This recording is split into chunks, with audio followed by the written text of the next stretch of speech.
Bismillahirrahmanirrahim. Assalamualaikum warahmatullahi wabarakatuh. Innal hamdalillah nahmaduhu wa nasta'inuhu wa nastahdi bihi wa nastaghfiruh. Wa na'udzu billahi min shururi anfusina wa min sayyiati a'malina. Man yahdihillahu fala mudilla lahu wa man yudlil fala hadiya lahu. Asyhadu an la ilaha illallah wahdahu la syarika lahu. وأشهد أن محمدا عبده ورسوله اللهم صل وسلم على سيدنا محمد وعلى آله وأصحابه والتابعين ومن تبعهم بإحسان إلى يوم الدين. أعوذ بالله من الشيطان الرجيم. يا أيها الذين آمنوا اتقوا الله حق تقاته wala tamutunna illa wa antum muslimun. Amma ba'd. Yang berusaha Tuan Haji Ahmad Nazri Muhammad Yusof selaku penerbit rancangan tafsir Al-Quran dan seterusnya, sidang pendengar yang dirahmati Allah Subhanahu wa taala. Alhamdulillah, syukur kepada Allah Subhanahu wa taala kita dapat bersama-sama dalam tafsir Al-Quran dan kita bersama-sama meraihkan tetamu Allah Subhanahu wa taala yang sedang berada di padang Arafah. Sebagaimana yang kita maklum bahawa kemuncak ibadah haji itu sebagaimana yang Rasulullah sallallahu alaihi wasallam menyatakan, al-hajju Arafah. Haji adalah Arafah. Maka wukuf di Arafah pada 9 Zulhijjah adalah kemuncak daripada ibadah haji, dan di sinilah doa Duyufur Rahman diterima oleh Allah Subhanahu wa taala. Maka kesempatan berada di padang Arafah bagi jemaah haji, mohonkanlah kebaikan-kebaikan untuk ahli keluarga, kawan-kawan dan jiran tetangga dan umat Islam dan juga negara kita, supaya Allah Subhanahu wa taala berikan negara kita baldatun tayyibatun wa rabbun ghafur. Itulah pengharapan kita. Jadi jemaah haji yang berada wukuf di padang Arafah, doakanlah untuk kemakmuran, keamanan, keharmonian negara kita yang tercinta ini. Bagi mereka yang belum dijemput oleh Allah Subhanahu wa taala, maka hari Arafah ini kita gunakan untuk kita berpuasa sunat hari Arafah. Maka kita ambillah kesempatan di hari yang mulia ini untuk kita berpuasa, beristighfar, berzikir, berdoa kepada Allah Subhanahu wa taala. Semoga doa kita ini diterima. Sebagaimana Rasulullah sallallahu alaihi wasallam menyatakan, khairud du'a du'a'u yaumi Arafah. Sebaik-baik doa adalah doa pada hari Arafah. Tuan-tuan, puan-puan, para pendengar yang dimuliakan oleh Allah Subhanahu wa taala, bersama saya Profesor Dr. Muhammad Najib bin Abdul Kadir, Pusat Kajian Al-Quran dan As-Sunnah, Fakulti Pengajian Islam, Universiti Kebangsaan Malaysia. Pada hari ini, kita akan menyambung kembali rancangan tafsir Al-Quran bagi siri ke-8. InsyaAllah pada kali ini, kita akan membincangkan mengenai pentafsiran ayat ke-9 dan ke-10 surah Yusuf. A'udzu billahi minasyaitonir rajim. Bismillahirrahmanirrahim. اقتلوا يوسف أو اطرحوه أرضا يخل لكم وجه أبيكم وتكونوا من بعده قوما صالحين. قال قائل منهم لا تقتلوا يوسف وألقوه في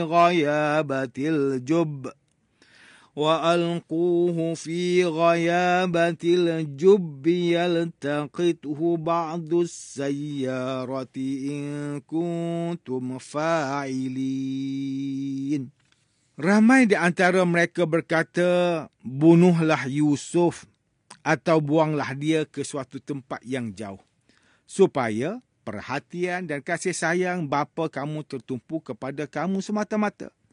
Dan supaya kamu sesudah itu menjadi orang yang baik dan berguna. Salah seorang di antara mereka berkata, janganlah kamu membunuh Yusuf, tetapi buanglah dia ke dalam perigi, supaya ia dipungut oleh sebahagian dari orang musafir yang lalu di situ, kalaulah kamu tetap hendak menjalankan rancangan kamu itu. Sidang pendengar yang dirahmati Allah, Profesor Dr. Muhammad Quraisy Shihab di dalam kitabnya Tafsir Misbah menjelaskan bahawa perkataan ghiyabah atau ada juga yang membacanya dalam bentuk jamak ghiyabat yang diambil daripada kata akar ghaib, bermaksud tidak terlihat. Maksudnya adalah dasar perigi yang paling dalam. Manakala perkataan al-jub adalah perigi yang sekadar digali dan tidak diikat mulutnya dengan batu simen, sehingga mudah untuk tertimbus semula, khususnya apabila hujan lebat. Para ulama mentafsirkan dan menganggap bahawa perigi yang mereka inginkan adalah perigi yang tidak terlalu dalam dan tidak juga terlalu tersembunyi, kerana mereka mahu melemparkannya ke dalam perigi tersebut tanpa mengakibatkan kematian atau kecederaan pada badan. Manakala dari sisi lain pula, boleh jadi ada tempat di bawah perigi itu yang tidak diliputi air, sehingga Nabi Yusuf AS tidak akan mati tenggelam serta dapat ditemukan oleh kafilah yang sering mundar-mandir di kawasan itu. Perkataan sayyarah diambil dari perkataan sara, iaitu berjalan. Perkataan ini pada asalnya difahami dengan maksud kelompok yang banyak berjalan. Perkataan ini merupakan salah satu contoh dari pengembangan makna kata. Kini ia difahami dengan maksud kereta. Dan sudah pasti maksud yang dikehendaki dalam ayat ini bukanlah kereta.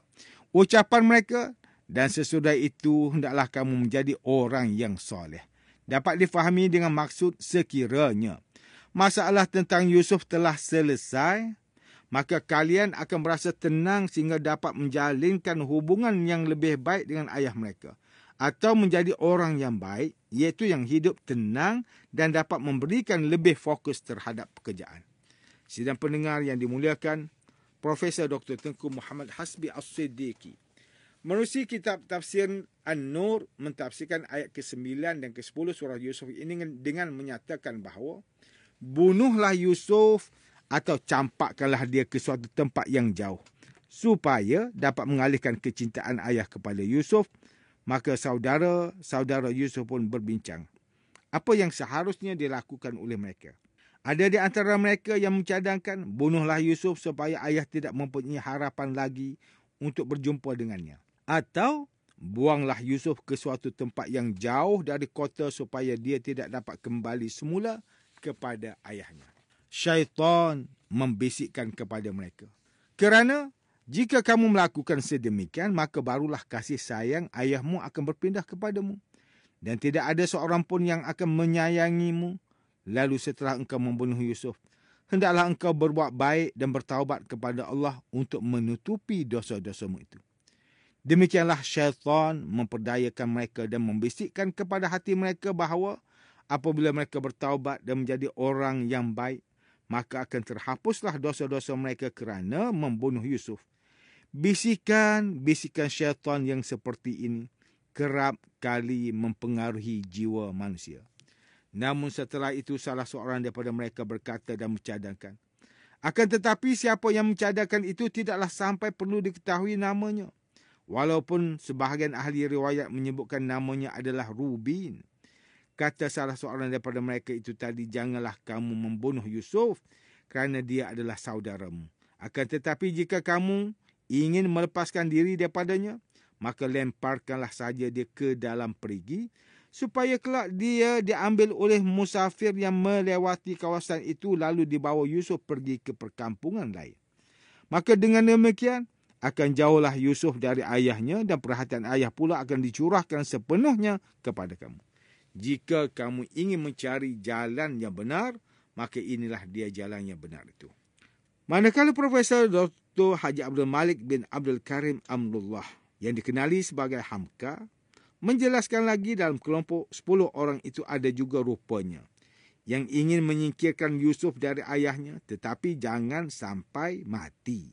Jangan sampai dibunuh. Dia mencadangkan supaya tidaklah usahlah Yusuf dibunuh, akan tetapi masukkanlah saja Yusuf ke dalam perigi. Terdapat suatu perigi yang luas dan dalam. Airnya bertakung di bawah, tetapi di tepi-tepinya ada pasir atau batu, supaya dia dipungut oleh sebahagian orang yang melalui kawasan tersebut. Maksudnya, moga-moga akan ada kelak kafilah yang lalu dekat itu yang mengambil air. Kerana perigi itu ada airnya, nescaya Yusuf dapatlah dipungutnya. Kemudian dibawanya jauh dari negeri kita ini. Entah ke Mesir, entah ke tempat lain. Jika kamu lakukan sedemikian, maka akan tersingkirlah Yusuf dari kita dan dari ayah kita. Kerana dia telah dibawa jauh. Oleh yang demikian, sebenarnya terdapat 3 fikiran, iaitu yang hendak membunuh, yang hendak menyingkirkan ke tanah yang jauh, dan yang hendak membenamkannya masuk ke dalam perigi. Akhirnya, pertemuan itu pun bubar. Manakala Ustaz Salahuddin Abdullah dan Ustaz Umar Khalid melalui kitab mereka Tafsir Mubin menjelaskan ayat ke-9 dan ke-10 surah Yusuf ini dengan menjelaskan bahawa Ar-Razi berpendapat mereka sepakat menganggap bahawa bapa mereka kurang memberikan kasih sayang kepada mereka kerana asyik memberikan kasih sayang kepada Yusuf dan adiknya sahaja. Maka sekiranya Yusuf tiada lagi di dunia ini, sudah pastilah kasih bapa mereka akan tertumpu kepada mereka pula. Mereka melakukan sedemikian dengan berpura-pura menunjukkan bahawa mereka juga sangat sayang dan kasihkan Yusuf. Ianya supaya menarik perhatian bapa mereka sahaja. Tuan-tuan dan puan-puan yang dirahmati Allah, demikianlah tafsir bagi ayat ke-9 dan ke-10 surah Yusuf menurut pentafsiran oleh para ulama. Ayat ke-9 dan ke-10 surah Yusuf ini menjelaskan kepada kita kejadian tentang pembunuhan ke atas Nabi Yusuf AS. Akan tetapi ianya tidaklah berhasil kerana Tuhan jualah yang maha melindungi dan menyelamatkan hamba-hambanya yang bertakwa. Kejadian seperti ini kerap kali kita lihat di sekeliling kita. Sama ada melalui dada-dada akhbar ataupun mungkin melalui orang yang terdekat dengan kita. Perasaan hasad dengki sesama sendiri yang akhirnya menatijahkan kepada pembunuhan dan khianat. Akan tetapi, tetaplah pembunuhan itu akhirnya diketahui juga oleh orang ramai. Demikianlah kebanyakan nasib orang yang berniat jahat yang melakukan khianat kepada saudara sendiri. Janganlah kita menjadi racun sesama kita, kerana akhirnya yang akan meneguknya nanti adalah dari kalangan kita sendiri. Kes-kes seperti ini sudah parah dalam kalangan masyarakat. Perebutan harta, kuasa dan nama menjadikan kita sebagai orang yang tidak lagi mementingkan hubungan persaudaraan. Bahkan mengabaikan hubungan yang lebih erat lagi berbanding itu, iaitu persaudaraan sesama Islam. Banyak hadis dan ayat Al-Quran yang menerangkan betapa utuhnya hubungan persaudaraan yang terbina kerana Islam. Antaranya adalah firman Allah Subhanahu wa taala di dalam surah Al-Hujurat ayat yang ke-10.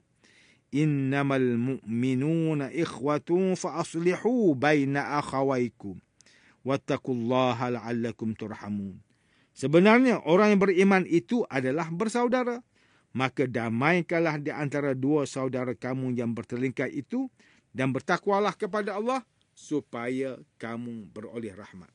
Sidang pendengar yang dimuliakan, antara pengajaran yang boleh kita ambil daripada tafsir ayat ke-9 dan ke-10 surah Yusuf ini ialah setiap Muslim hendaklah sedar bahawa tidak ada perkara yang dapat mengatasi hubungan persaudaraan, sama ada persaudaraan kerana agama ataupun persaudaraan darah daging.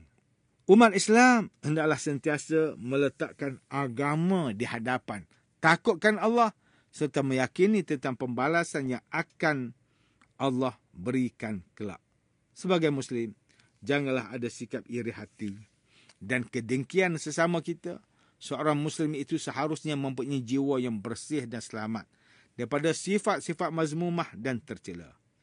Sidang pendengar yang dirahmati Allah, sekian sahaja rancangan tafsir Al-Quran pada hari ini. Semoga kita semua mendapat manfaat daripada perbincangan ilmu ini. InsyaAllah mudah-mudahan kita akan bertemu lagi pada siri rancangan tafsir Al-Quran yang akan datang.